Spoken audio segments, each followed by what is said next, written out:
जय हिंद दोस्तों, वंदे मातरम। अतीक अहमद का अपने बेटे असद के एनकाउंटर के बाद कहना है कि ये सब उसके कारण हुआ है, उसका सब कुछ खत्म हो गया, उसका बेटा उससे छिन गया।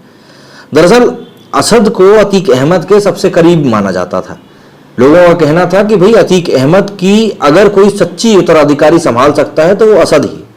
असद गोलियां भी ताबड़तोड़ चलाया करता था, शूटर था भाई, ये काफी बड़ा। इन सब चीजों के बीच में असदुद्दीन ओवैसी ने भी कहा है कि भाई ये जो भी कुछ हुआ है सही तरीके से नहीं हुआ है। मतलब अगर आपको एनकाउंटर से ही काम तमाम करना है तो फिर ये जो लॉ एंड ऑर्डर है इसको हम क्यों ही रख रहे हैं। ये कुछ बातें हैं जो कि इस समय सोशल मीडिया पर काफी लोगों के जहन के ऊपर हमले कर रही है कि भाई आखिर किसी माफिया के, किसी उत्पाती के एनकाउंटर के ऊपर कोई इस तरीके से कैसे सहानुभूति जता सकता है। दरअसल कल दोपहर बाद में खबर निकलकर सामने आई कि यूपी स्पेशल टास्क फोर्स की एक टीम ने गैंगस्टर से नेता बने अतीक अहमद के बेटे मोहम्मद असद को शूटर गुलाम के साथ झांसी में एनकाउंटर में मार दिया। दोनों के ही सिर पर 5-5 लाख रुपए का इनाम था।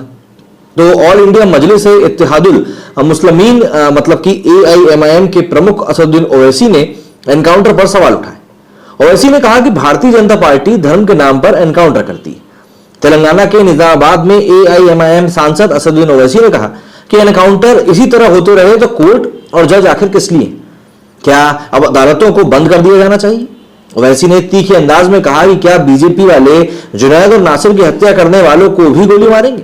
नहीं, बीजेपी ऐसा नहीं करेगी, वो तो सिर्फ धर्म के नाम पर एनकाउंटर करती है। अब देखिए, यहां पर समझने वाली बात यह है कि हम लोग अतीत में कई सारी चीजें ऐसी देख चुके हैं कि इन माफियाज को जेल हुई, लेकिन जेल जाने के बाद भी कुछ चीज बदली नहीं।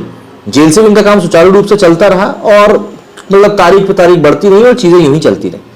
वहीं यूपी STF की एक टीम ने गुरुवार को जब अतीक अहमद के बेटे मोहम्मद असद को शूटर गुलाम के साथ झांसी मुठभेड़ में मारा, तब SP नवेंदु और डिप्टी SP विमल के नेतृत्व में STF की टीम ने झांसी में एनकाउंटर को अंजाम दिया। पुलिस ने कहा कि दोनों मृतकों के पास से अत्याधुनिक विदेशी हथियार बरामद किए गए।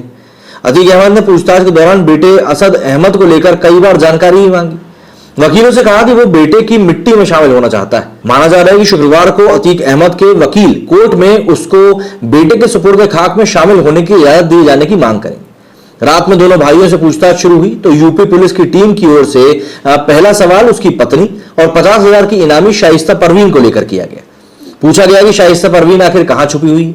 इस सवाल के जवाब में अतीक ने नाम सिर हिलाया। उसने संकेतों में जानकारी नहीं होने की बात कही। यही सवाल अशरफ से भी किया गया तो उसने भी इसी प्रकार की जानकारी नहीं दी। अब बोला कि भैया मुझे कोई जानकारी नहीं है। प्रयागराज CJM कोर्ट ने अतीक अहमद और अशरफ को 4 दिनों की पुलिस रिमांड पर भेजा है। उससे धूमगंज थाने में रात भर पूछताछ चली। इस सबके बीच झांसी में हुए असद अहमद के एनकाउंटर के बाद अतीक की स्थिति काफी खराब हो चुकी है। वो सदमे में दिख रहा था। उससे बेटे के जनाजे में शामिल होने की इजाजत भी मांगी। वकीलों की ओर से इस संबंध में कार्रवाई की चर्चा भी चल रही।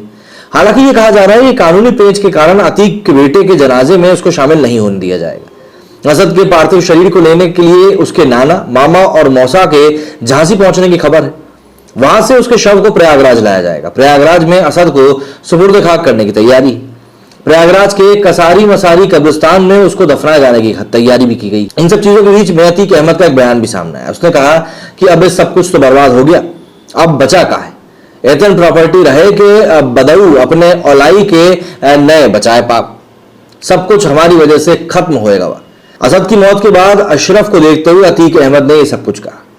वहीं उमेश पर हत्याकांड के मुख्य आरोपी और 5 लाख के इनामी असद अहमद के एनकाउंटर के बाद अतीक अहमद की प्रतिक्रिया सामने आई थी। उसने भावुक स्वर में बेटे की मौत के लिए खुद को जिम्मेवार ठहराया था। अतीक ने सवाल किया कि बेटे के पार्थिव शरीर को आखिर कहां दफनाया जाएगा। एक पिता के लिए सबसे बड़ा दुख बेटे की मौत होती है।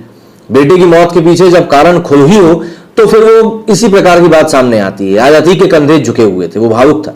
दूसरों को अपने कुकृत्यों से रुलाने वाला माफिया आज खुद रोक रहा था, अपने किए पर पछता रहा था। बेटे असद की मौत के बाद अतीक अहमद ने कहा कि बेटे की मौत के लिए वो खुद जिम्मेवार है। ये सब उसी की वजह से हुआ है।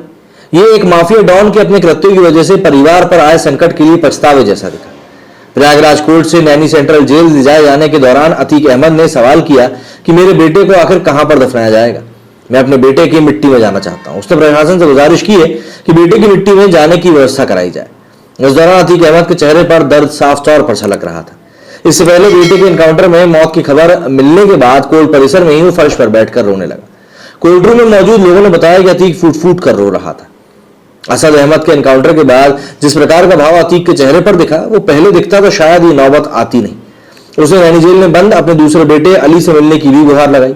जेल प्रशासन ने इसकी मंजूरी देने से इनकार कर दिया तो अतीक एक बार फिर भावुक हो गया। असद एनकाउंटर के बाद से राजनीतिक चर्चाओं का दौर शुरू हो गया है। इस मामले में उमेश पाल की पत्नी जयापाल का भी बड़ा बयान सामने आया है। उन्होंने कहा कि अब हमारे परिवार पर खतरा पहले से भी ज्यादा बढ़ गया है। अतीक अहमद के पूरे कुनबे को सजा मिलनी चाहिए। असद के एनकाउंटर के बाद उन्होंने आशंका जताई कि अतीक गैंग का निशाना उनका परिवार हो सकता है।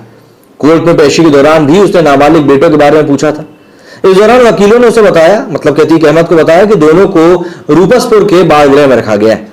यूपी पुलिस की ओर से 24 फरवरी को उमेश पाल की हत्या के बाद दोनों नाबालिग बेटों को उठा लिया गया था। अब यहां पर चर्चा यही चल रही है कि भाई क्या इन सब चीजों को रोका जा सकता था? क्या अतीक अहमद पहले सुधर गया होता तो इन सब चीजों को वाकई में रोका जा सकता था? आपका क्या कहना है इस बारे में? क्या ओवैसी ने सही बात कही है? क्या अतीक अहमद का पछतावा अब करना ठीक रहेगा? कमेंट करके जरूर बताइएगा। मेरे इस वीडियो में फिलहाल इतना ही। जय हिंद, जय भारत।